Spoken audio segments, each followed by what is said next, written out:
अस्सलाम वालेकुम, this is me Saifur Rahman. अस्सलाम वालेकुम, this is me Mohammad Sameer. तो आज की वीडियो में जो है मैं और समीर एक ऐसे टॉपिक पे बात करने जा रहा है जिससे मेरे ख्याल से पाकिस्तान में नहीं, इंडिया के लोग भी बहुत ज़्यादा परेशान हैं, साउथ एशिया के लोग परेशान हैं। इट्स कॉल इन्फ्लेशन, जिसे हम आम ज़बान में महंगाई कहते हैं।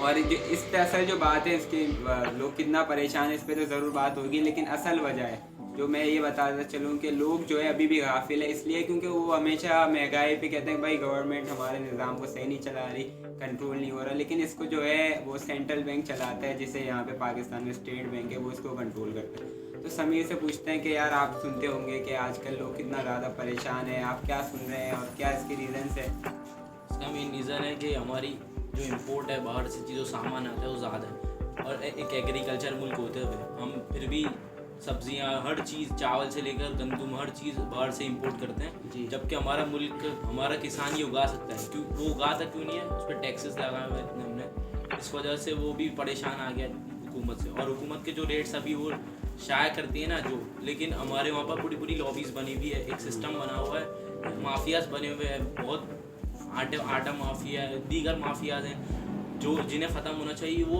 एक पूरा निज़ाम चल रहा है, उसकी वजह से रेट हुकूमत की तरफ से तो कम ही होते हैं, लेकिन ये जो दुकानदार हैं या फिर ये अपनी तरफ से और मज़ीद रेट आयद करते हैं। कि जैसे I am gonna give you example के जैसे 100 रुपये में एक चीज़ बनती है फैक्ट्री के अंदर, तो अगर आप फैक्ट्री में वो चीज़ 100 की है ना, तो आपके पास आते आते वो 300 की होती है, क्योंकि वो जाती है जैसे कि वेयर हाउस में जाती है, इसके बाद वो जाती है मार्केट्स के अंदर जाती है, फिर सेल्समैन के पास जाती है, फिर आम दुकानें जो गलियों में होती है, तो सब 25-30 बढ़ाते हैं। और अगर आप कोई गोली लेने जाते हैं आपके एरिया के अंदर भी, एक चीज़ अगर यहाँ पे 10 की है तो 2 गलियाँ छोड़ के वो 20 की मिलती है, तो ये भी तो एक गलत चीज़ है जो हम कर रहे हैं। इस मुल्क में जो भी हुकूमत आती है हमेशा वो फ़कत वादे ही करती है, और जो भी पैसा इलेक्शन पे वो लगाते हैं वही उससे दुगना पैसा वो जब इक़्तिदार में आते हैं फिर वो वसूल कर लेते हैं आवाम से। और मैंने देखा कि सस्ता आटा, अभी रिसेंट एक रिपोर्ट चल रही है कि एक मजदूर बेचारा सस्ता आटा लेते हुए जहाँ भाग हो गया, लोगों के अंदर मर गया, भीड़ के अंदर। और ऐसे बहुत से वाक़यात हैं, लोग रो रहे हैं, लोग हफ्ते हफ्ते तक उनके घर पे फाके चलते हैं, लेकिन कोई भी आटे, चीनी, ये सब के रेट बढ़े हुए हैं। लोग तेल, छोटी सी छोटी अशिया भी होगी ना, तो इसका जो ताल्लुक है ना, अगर हम ये लेने जाएं कि लोगों को सहूलियात का कितना, लोगों को लैक ऑफ सहूलियात हम कह सकते देते हैं। और एक और रीज़न जो मईशत की मतलब तनज़्ज़ुली की है, गिरने की है, वो आपने अगर देखा होगा कि जो अभी हमारे ख़जाना के जो वज़ीर थे इसहाक डार, उनके जैसे वो उन्होंने समझे जहाज़ में कदम भी नहीं रखा था और डॉलर को किस तरह नीचे आया डॉलर।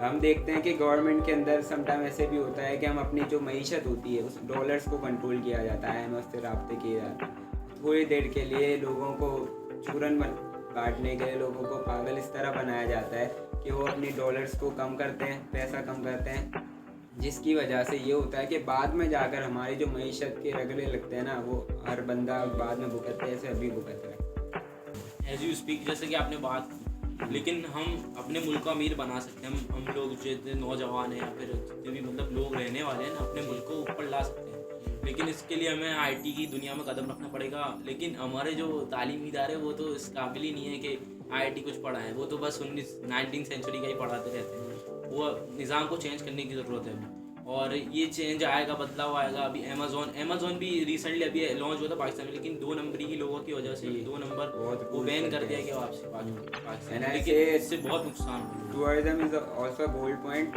अगर आप टूरिज्म को पकड़ते हैं अपनी मईशत को उठाने के लिए, एज लाइक तुर्की, एज लाइक स्विट्ज़रलैंड, मतलब स्विट्ज़रलैंड का ये ना कि आई थिंक 85% या 80% जो उनकी मईशत है वो टूरिज्म से चलती है। और अगर आप सवाद की बात करते हैं, लास्ट ईयर में गया अभी एक हफ्ता गुजार गया हूँ, लेकिन वहाँ पर जितना खूबसूरत हमारा पाकिस्तान है उतना तो कोई भी नहीं है पाकिस्तान। अगर हम और कश्मीर को देखें हम, कितना साफ़ सुथरा है, लेकिन हमारे हुक्मरान कभी भी उस पर नोटिस नहीं लेते, और वहाँ पर तूफ़ान आ जाते हैं, सैलाब आ जाते हैं, लेकिन अभी तक वहाँ पर सैलाब का पानी नहीं निकाला गया। वहाँ सवाद में पूरी बिल्डिंग गिर गई, लोगों का नुकसान इतना हुआ, लेकिन हुकूमत हमें कहीं भी नज़र नहीं आती, बस लोगों का नुकसान करने में ही नज़र आती है। और इन द एंड में वीडियो में एंड कर रहा हूँ, इससे पहले ये कि यार हम जो है ऐसा तो ना बने ना, जैसे US के अंदर और फॉरेन के अंदर होता है कि मतलब वो कभी भी आपको नज़र नहीं आएंगे कि महंगाई हो गई। दे सी द रीज़न कि हम किस तरह कंट्रोल करते हैं। यहाँ के लोग जो है हमेशा 10-10 साल 20-20 साल रोने में गुजारते हैं कि यार महंगाई हो गई, और आपके पास रीज़न्स होते हैं कंट्रोल करने के। सारा जिम्मेदार हमें हुकूमत को ठहराना तो नहीं चाहिए, क्योंकि इसमें भी हमारा रोल है। क्योंकि हम ये जितनी भी आदाब अल्लाह का आदाब आया हुआ ना हम पर, वो सिर्फ हमारी करतूतों की वजह से ही आया है, हमारी गोलमडी की वजह से है। अभी हम देखें सूदी निज़ाम चल रहा है, IMF से मुआहदे चल रहे हैं, सूद की किस्तें भर रहे हैं जी। ये सूदी निज़ाम अल्लाह से जंग है, अल्लाह ताला से जंग है। इसकी वजह से हमें इसको ख़त्म करना पड़ेगा, इसके लिए निकलना पड़ेगा कि हमारी हुकूमत सूद पर चल रही है, रिश्वत पर चल रही है। ये चीज़ें बहुत बुरी है, ये पाकिस्तान को खोखला करती जा रही है अंदर से।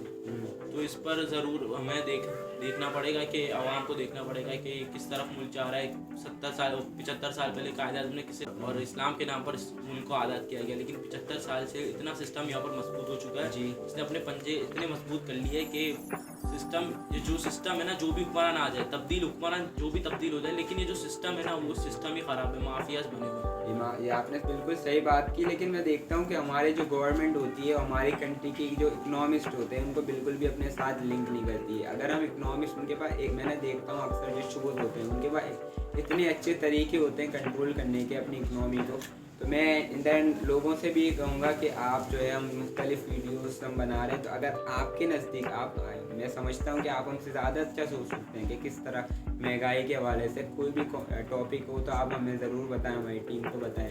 इंस्टाग्राम पे भी है, हमारा पेज है, FB पे भी है, तो आप हमारे साथ लिंक रहें और कमेंट में भी बताएं। Here I want to add a point कि हमारे मुल्क में हम देखते हैं कि फैसिलिटीज़ के नाम पे हमें कुछ भी नहीं दिया जाता, लेकिन हमारे स्कूल में हम देख लें सब प्राइवेट स्कूल में ही बच्चे पढ़ते हैं। गवर्नमेंट स्कूल का ये हाल है कि वहाँ पर सर भी नहीं आते, सर आते हैं तो बस वो अपनी सैलरीज के लिए ही आते हैं। और हमें जैसे दूसरे अदर कंट्रीज़ में हमें देखने को मिलता है कि सिटीजन्स को फ्री में पढ़ाई मिलती है, यूनिवर्सिटीज़ उनकी एंड हो जाती है तब, और उनको जॉब दिलाने तक का अमल वहाँ पर रहता है। और यहाँ पे देखते हैं तो हमारे रोड ही सही नहीं हो रहे, नौजवान बेचारा रोडों पे सर रहा है, रोडों पे खुआर हो रहा है, जलील हो रहा है। आप कुछ कहना चाहेंगे? आपने तो बहुत अच्छा रीज़न बताया। मेरे नज़दीक एक रीज़न जो है, हमारी जो पॉपुलेशन की इंक्रीज़ हो रही है ना, पॉपुलेशन जैसे हमारे पास, जैसे हमारी फैक्ट्री है, उसकी ये कैपेबिलिटी है कि वो समझे मास्क के और 1000 मास्क बना रहे हैं, और हमारी जो पॉपुलेशन है वो बढ़ती जा रही है 10,000। तो वो चीज़ें उनको ज़बरदस्ती चीज़ें उनको बाहर से मंगवानी पड़ती है, क्योंकि हमारे पास इतनी कैपेबिलिटी नहीं है। तो ये भी एक रीज़न है इन्फ्लेशन का। जैसे कि हम देख सकते हैं कि with the passage of time हमारे लोगों के अंदर इत्तेहाद ख़त्म होता जा रहा है। जो पहले आवाम हमारी मुत्तहिद थी, कोई भी मसला होता था सब मिलकर बाहर निकलते थे। अभी इतने लोग बेहिस हो चुके हैं, मतलब लोग अपने अंदर ही पड़ चुके हैं, लोग अपने मसाइल में घिरे हुए हैं।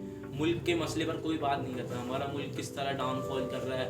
75 सालों में हमारे 1970s में हमारा मुल्क एशियन टाइगर था, और अभी हम देखते हैं कि हम तो इंडिया से भी पहले आगे थे। इंडिया हमसे इतना आगे चला जा चुका है कि हम उसके बारे में सोच नहीं सकते। बांग्लादेश भी जो हमसे आज़ाद हुआ है वो हमसे आगे है भाई। अफगानिस्तान को हम देख सकते हैं वो कितना आगे।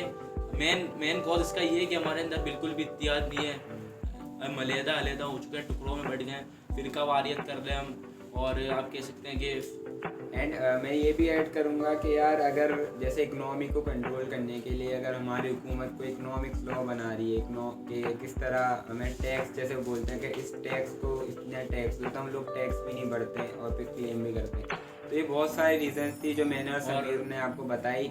मैं आपको एक बात और भी ऐड करना चाहूँगा कि टोटल जो पाकिस्तान की आबादी है वो 22 करोड़, लेकिन सिर्फ अंदर से सिर्फ 24 लाख लोग ही टैक्स देते हैं। जी, तो ये थोड़ी रीजंस थे। महंगाई किस तरह बढ़ रही है, कैसे कंट्रोल किया जाए, मैंने और समीर ने इस पर बात करने की कोशिश की, समझाने की कोशिश की। तो आई थिंक कन्वर्सेशन को एंड करते हैं। हमें दीजिए आप इजाज़त। अल्लाह हाफिज़।